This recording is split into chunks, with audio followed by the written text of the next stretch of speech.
What's going on YouTube? It's Brad, and before we go any further, I would just like to kindly ask you to destroy the subscribe button and the like button. Thank you very much. Getting right into it, we have 5 tips that are gonna help you get from the ground floor up to the top, up to the push-up. Are you ready? Here we go. Okay, so tip number 1, we have the wall push-up. So this is going to be the easiest push-up variation that you can do. You can even start from a completely vertical position with your torso. It makes it very, very simple to do the push-up. It also helps not only with the ease of the push-up, but also with practicing the motion, because it's not just strength, it's also a matter of skill. It's a pattern that your body needs to learn in order to do it efficiently and correctly. So here we go. Hands on the wall. Some people like to put little pads or even wash rags under their wrists to make it more comfortable for them. If not, you can just bring your face close to the wall and then push away. And you can practice this as many times as you'd like. If this is where you're starting at step 1, what I want you to do is take 2 to 3 weeks of doing this every single day.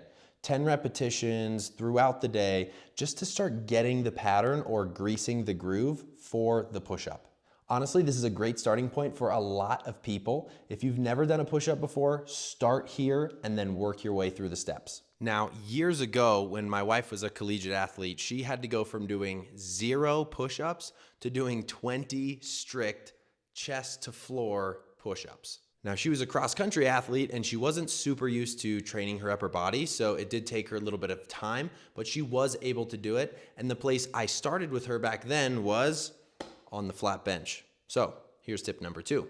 Use a flat bench to do presses with dumbbells. Let me show you how to do it. All right.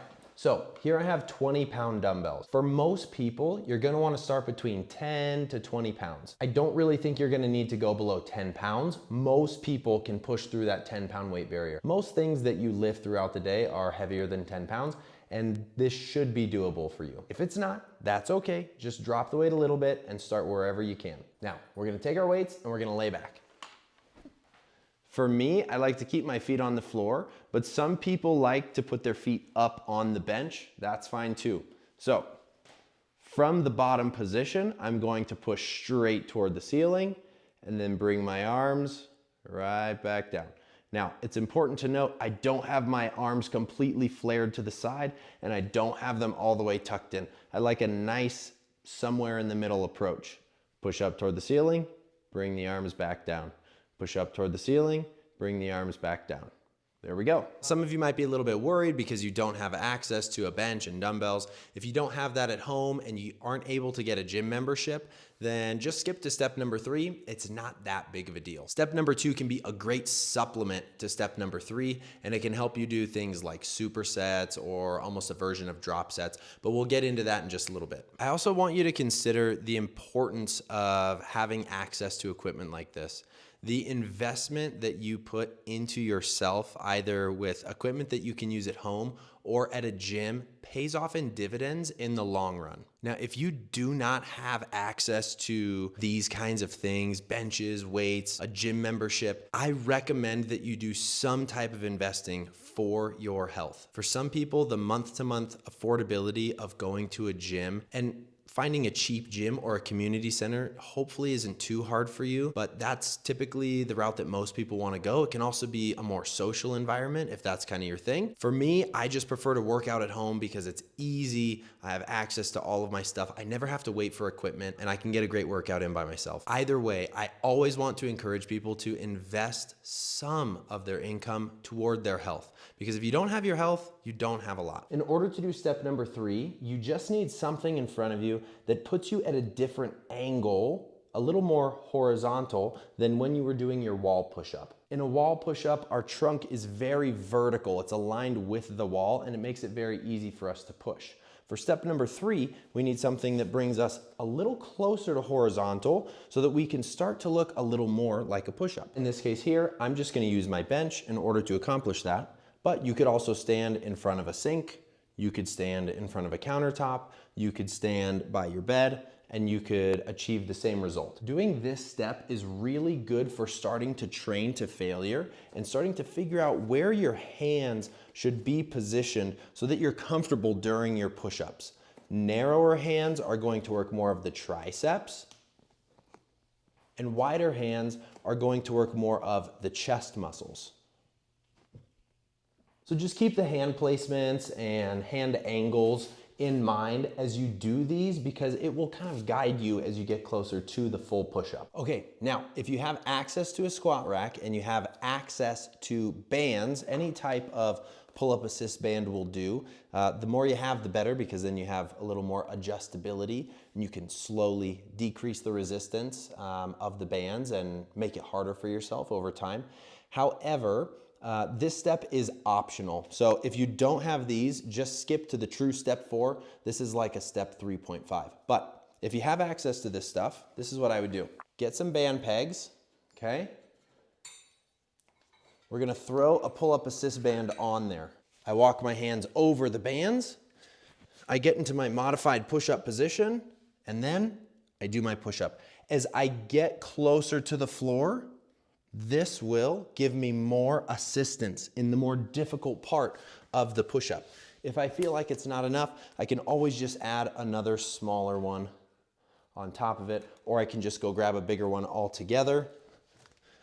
Now it's even a little bit easier, and I can really work on not only the form, but the repetitions of the push-up that I'm doing. I'll have a set of these in the link in the description.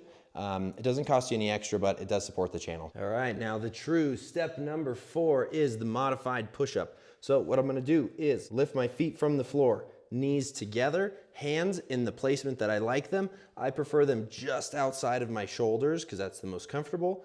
I'm going to lower myself down as far as I can go, and then I'm going to push explosively to come back up, okay? So as you're doing this, you want a slow lowering and an explosive press. The key here is to make sure that you keep your head upright instead of forward. When you drop your head forward like this, you actually lose out on a lot of range of motion.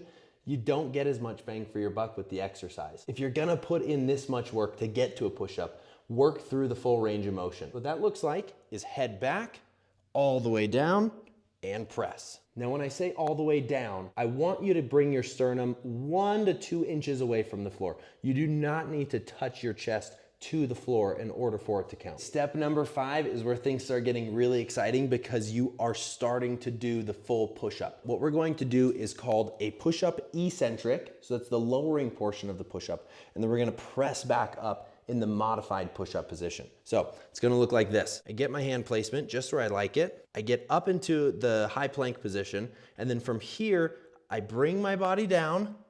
Oh, it's gonna be more tough now. I drop my knees and I do my modified push-up back up. Looks like this. Knees up, drop down, drop the knees, press up. Knees up, drop down, drop the knees, press up. There you go. That is step number 5. Before you move on to step 6, I would hang out in step 5 for 1 to 2 weeks. This way you start to build a base of strength and muscular endurance that becomes a little more challenging to do if you just skip directly to the push-up. Because if you can do 1 push-up, that's great. You accomplished your goal. But I'm willing to bet that most of you watching this video probably want to do more than just 1 push-up. You're probably going to utilize push-ups as a way that you exercise at home. So don't neglect step number 5. Spend a couple weeks here. Do 10 repetitions of this exercise 3, maybe 4 times a week. Shoot for every other day and just see where you get. Spend a little time here and it'll pay off later. All right, you made it through all 5 steps. Now, the push-up. You did it. Ta-da. Hopefully you learned something today. If you did, please make sure to like and subscribe. That is the best way that you can help me to put out more content. And let me know in the comments, what step did you start on? What do you struggle with the most about doing a push-up? If you can already do a push-up or this video helped you get to be able to do a push-up, make sure you check out this video up here because it will help you progress your push-ups even further. That's all I got. Peace.